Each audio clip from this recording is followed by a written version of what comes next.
Good afternoon, my world history freshmen. I miss you guys so much. What I'm going to do today is I'm creating YouTube videos for some of my notes, and I'm going to upload these notes into Google Classroom as well, but I just wanted to go through and have me talk to you guys and actually lecture and kind of teach you about this information versus you just copying it down and having it not mean anything to you. So if you were at school on March 13th, that last Friday, I gave you all a Holocaust packet. I said we'd get to it later, possibly, or when we return to school. Later has now come. If you were not here that day or if you've lost it, don't worry. I have posted this in Google Classroom, and if all else fails, write it down on a sheet of notebook paper in your social studies folder. Either way, you guys can get this stuff down. So I just want to go back to, we're still talking about the Holocaust, and I want to go back to Hitler's rise to power. So the basis of power was essentially all power is in the leader, and again, Hitler referred to himself as the Führer, and he must be obeyed at all costs. So some of the basic beliefs of the Nazi Party, there were 4 basic beliefs. Germany must once again become a powerful world leader. Jews are considered the source of all problems and are then in turn inherently evil, according to Hitler. Aryans are the superior humans, and all party rejects, the Nazi Party rejects all others. So the Aryans are the 100% pure German, the blonde hair, blue-eyed people. And we'll talk more about that later. The Treaty of Versailles must be rejected. Okay, and we remember the terms of the Treaty of Versailles. This was at the end of World War I. Germany was blamed for World War I. They had to pay money, $33 billion to the Allies. They had to get rid of all of their overseas colonies that they had taken through imperialism, not have a military, all of that. His goals, Hitler's goals, the Third Reich, he wanted to build Germany up so it would last 1,000 years. He wanted to gain Lebensraum, that's that living space. And then he wanted to make that Lebensraum, he wanted to make that Judenrein. So that living space, he wanted it to be free of Jews. And then he wanted to destroy communism. And this, of course, like we learned before we left, that would include Hitler going and taking over the Soviet Union. And we know he stabbed Stalin in the back. The brainwashing techniques, and we'll talk about this a little bit more, but you guys read about this a little bit in Night as well. 1,000 repetitions of a few simple ideas. If you hear something enough times, you're going to start believing it, and that's what Hitler did. That's what the Nazis did to the people of Germany. They wanted to use emotion, not reason, to appeal to the people. They wanted to persuade them. So if you use emotion and you really tug on people's heartstrings, and you don't use the logic, you're able to convince people a lot easier to do something or to follow some order. Use propaganda. They controlled everything. They would burn books publicly. They had posters. They had parades. They had these loudspeakers on street corners that would constantly be saying things about how the Jews were bad people and how Hitler didn't like the Jews. They used discipline, fanaticism to make people like the tools. Some of Hitler's inner circle, and we'll hear about them and in some of the video clips that you'll see in some of the articles that you guys will read over the next couple weeks, you'll hear these names. The first one is Hermann Göring. He was the deputy Führer, so he was essentially second to Hitler. He was right under Hitler. And then you have Joseph Goebbels. And Joseph Goebbels was in charge of the propaganda. So he was the one who was basically censoring what people heard, what they saw, what they read. Heinrich Himmler, he was the chief of the SS. He was in charge of, they were the Gestapo. They were the ones that were really the ones going into homes and raiding homes and forcing people into ghettos and things. Reinhard Heydrich. He was the one who was really the mastermind and kind of the one behind Hitler's final solution. He really amped up, okay, we need to not only put Jewish people or any of these other undesirable people that they termed and determined were undesirable, but we need to not only have them in ghettos and have them in camps, we need to get rid of these people as well. And this last part of this set of notes there were 10 really, they referred to these as like undesirables. Everyone, when you say, oh my goodness, the Holocaust, do you remember what Hitler did? Or do you know what Hitler did during the Holocaust? And everyone always is able to say quickly he attacked Jews, he had killed Jews, he wanted to eliminate Jews. Yes, and that's why I have little stars by this. You're right. Yes, he did. And there's 3 stars because that was the majority of the people were Jewish, but it wasn't everyone. Communists, gypsies, political dissidents. So if I'm a political dissident, I'm someone who's against my leader. So in this case for Germany, if I'm a political dissident, I am someone who is against Hitler. I'm against the Nazi party. Slavic people, Polish people. Okay, so Poles, people from Poland, mentally, physically disabled people, homosexuals, Jehovah's Witnesses, ministers, priests, scientists, intellectuals. Any of those people were considered undesirables, and they would be considered people who are going to go and be taken into camps and to ghettos and would be part of the final solution. So that's what this first set of notes is. I just wanted to kind of go do a little review of Hitler's rise to power and a little bit of those techniques for brainwashing. Now I want to go into, you're going to see 8 boxes in your Holocaust packet, or you can just make this your own in your own set of notes. It's totally fine. Looking at, and I'm only going to do 4 of the boxes today, and then I'll do another video where I do the rest of the boxes. Okay. So persecution of Jews. So I'm going to try to connect when I do these notes today. I'm going to try to connect these to our book Night that you guys read. It was our March's Reading Month book that you all read prior to spring break. So I just want to go through that. So the persecution of Jews. So that first word is world. So the world of Jews, it became smaller. You had these things called the Nuremberg laws. They revoked citizenship. So essentially with the Nuremberg laws, and this was like in the mid 1930s, all of a sudden it says that you're no longer a citizen. Like, you're not a German. No. I'm sorry. You've lived here your whole life. You've been a citizen. You've been a lawyer. You are this great teacher, or you're a doctor that everyone loves. Not anymore. No, you're not a citizen anymore. Jewish businesses were closed.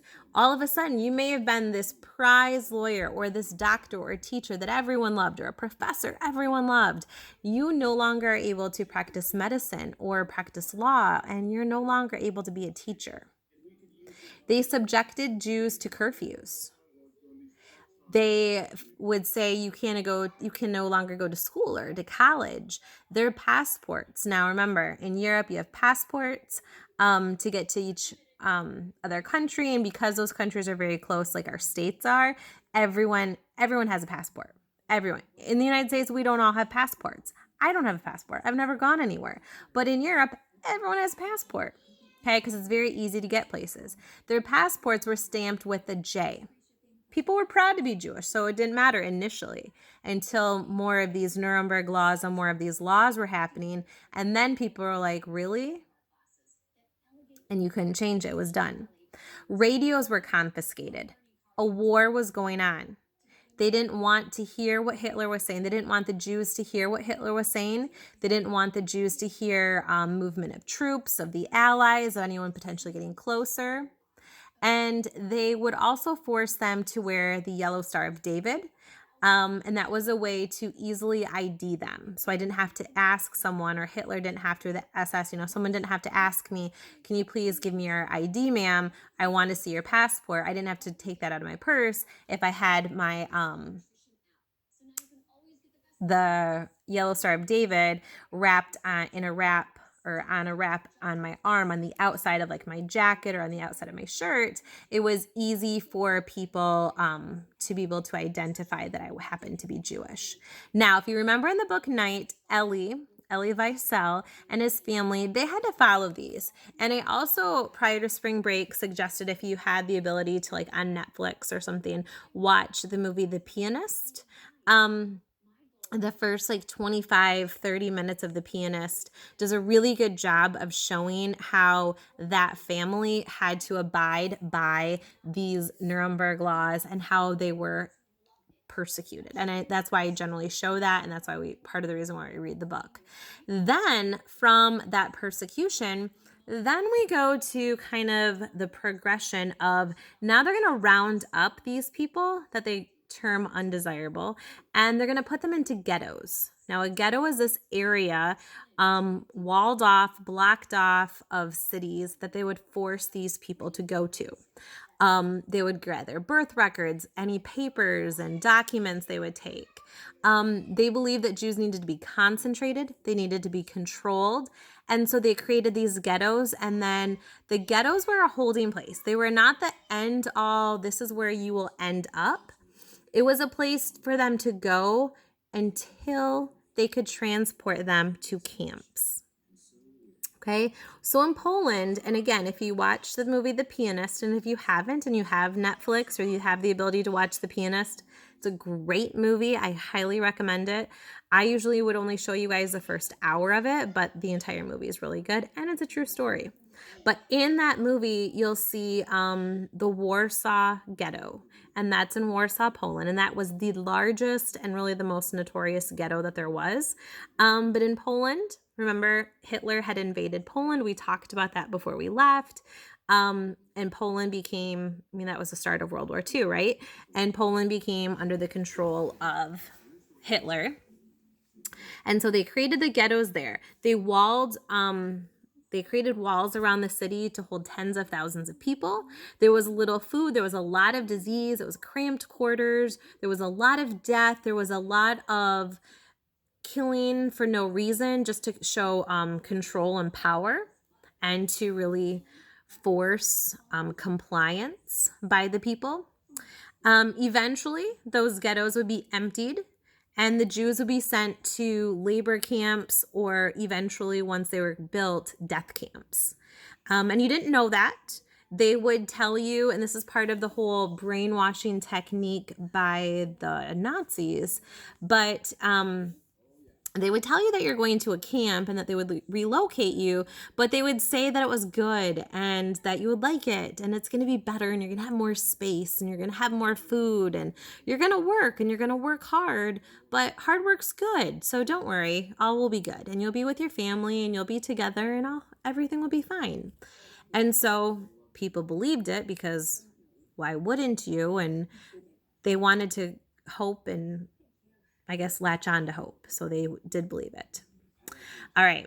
So then let's go to the deportation. And again, I only have 2 more boxes and then I'm done with these sets of notes for the first day here. So you guys read about this in our book Night for our March's Reading Month book that you guys read before spring break here. Jews, they're gathered. The ghettos are emptied. They generally gave you, on average, about 15 minutes to pack, and they'd give you 1 suitcase. You were to report to a train station or to a set location. 80 to 100 people are packed into cattle cars. They are locked, they are sealed. Now remember, in the book Night, remember that Madame Schachter? There was that chapter, I believe it was like chapter 2 or 3, where Madame Schachter, remember she kept saying, fire, fire, the flames, I see the flames, fire, fire, I see it, the fire. And people in the cattle car were getting frustrated and would beat her upside the head to just get her to stop talking and to hush up, right? Okay. There was no light, no food, little if any water. There was no toilet. It was a bucket, folks. That's it. And trains, if you've ever been on a train, and this is a cattle car. It's not even a nice train. So if you do have a bucket and it gets filled and you hit a bump and it's a bumpy road or someone, a bumpy part of the track and someone bumps the bucket or it spills, and now you've got all of that stuff everywhere. Takes many days. We're talking like anywhere 2 to 3 was a pretty typical short journey. It definitely could be a lot longer. Smells of death, urine, vomit, disease, excrement. You imagine in the winter it's unbearably cold. In the summer it's super hot. Think about those classrooms that are cramped in the summer, or like late spring, or even especially in the fall. It seems like it's always hotter in the fall too, especially in September. In the classrooms by 6th hour, they just they smell, and it's just hot and muggy. Now do it times 100. Okay, it'd be even worse. Okay, screaming, yelling, crying, the pleading, please help us, stop this. Again, going back to the Madam Schachter in the book Night when you guys read that. I already said hot in the summer and freeze in the winter. You're separated from your luggage sometimes. And sometimes you had the opportunity to keep it until the camp, until you arrived at the camp, and then they would take it then. And they would tell you that it's going to be waiting for you in the cabin and that you're just going to go get cleaned up and then you will get it later. But generally, you don't get to get that back later. So again, part of the lie. It really depended on the camp you're at or the ghetto you're leaving from, but it kind of depended. Sometimes you did, sometimes you didn't. All right, so last box I want to do in this video is the concentration camps. So these were created to house those undesirables. Hitler didn't want the Jews and the gypsies and the communists and any of these other undesirable people. He didn't want them out and about with the Aryans, the German people. So they needed to put them somewhere until he could decide, what do I do with these people? Okay, what is my final solution with them? They were housed in barracks. These are not nice barracks. They're going to have wooden bunks. They're going to be crowded. You're not going to have a mattress. If you did get a pillow, it would be stuffed with hair. And that is actually hair from people who are in the camps, and you don't know that because they shave your head to prevent lice and bugs. And they would actually stuff, if they did have a mattress, it was stuffed with hair. And the pillow was not stuffed with like feathers or down feathers or anything. It was actually stuffed with hair as well. You were subjected to daily roll call. They wanted to know who was there. They wanted to make sure no one was escaping. And if people died at night, they would go into the barracks and take them out and dispose of their bodies. They wanted to make sure you were there. And again, it was just a way for them to control and totally micromanage and prevent people from trying to escape. Because if you know someone escapes and then they kill a bunch of other people, they didn't want to do that. Hard labor, starvation, okay, disease, beatings, medical experimentation, hanging, shootings, any of the above and all of the above would happen. We're going to get to medical experimentation in about a week or so.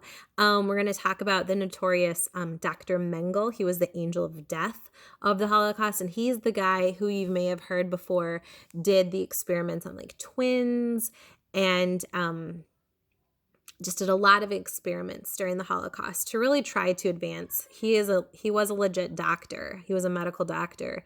And he did a lot of these to try to advance his career, really. So we'll get into that a little bit more as well. Families are often separated. Generally, it was at death camps, it was women and children under the age of like 13. And you should remember this from reading Night as well with Ellie and his family. Women and children under 13 went one way, which later they find out is they're going to die, and men and older children go another way, and they're going to be working. They don't tell them that they're going to do that. They don't want chaos. They want to try to have as much order as possible, and so, of course, they lie to people. And the concentration camps, those labor camps, initially were just that, labor camps, but eventually they were converted during that final solution, during the final phases of that, to death camps. And then we'll go into, in a later video lecture notes, I'll talk about the daily selection and that processing. So what happens? And you read about that for Ellie and what Ellie and his dad went through. and how he was separated from his mom and his sister.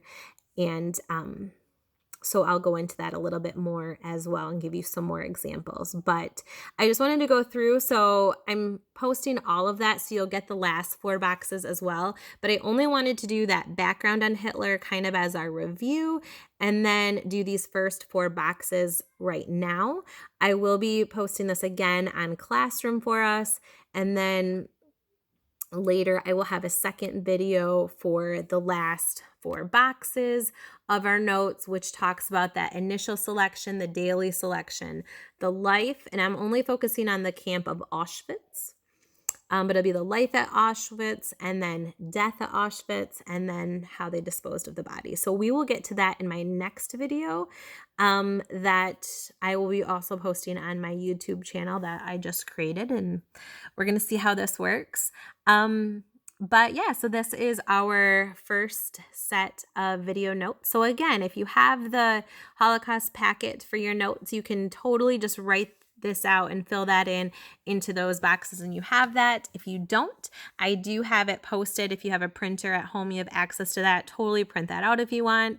And if you don't, just write it down. Like, you have it all here. It doesn't have to be in these fancy little boxes. It's not necessary. You can totally just write it down in your notebook as well, and that's perfectly fine. So yeah, so stay tuned. Feel free to shoot me an email or send me a message in the Classroom or on Remind if you have any questions about this. But we will be Zooming throughout the week where we'll have some discussions about this a little further as well. But for now, just kind of write down any questions you might have so you don't forget those between now and when we do our Zoom discussion over this chunk of notes. I will talk to you all soon.